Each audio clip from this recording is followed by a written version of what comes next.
Tunghayan ang pinakabagong datos mula sa mas pinaigting at mas pinalakas na kampanya ng buong kapulisan ng Piero Mimaropa sa pagsugpo ng ilegal na droga sa buong rehiyon sa ilalim ng pamumuno ni Police Brigadier General Roger L. Quezada. Tutukan ang tuloy-tuloy na pagpapatupad ng mga programa at initiatives ng buong kapulisan ng Piero Mimaropa ay nagresulta sa pagbaba ng krimen sa buong rehiyon.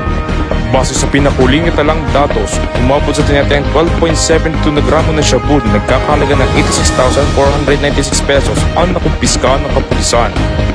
Bunga ito ng 4 na magkakahiwalay na anti-illegal drugs operations na naisagawa sa bayan ng Oriental Mindoro, Palawan at Puerto Princesa City.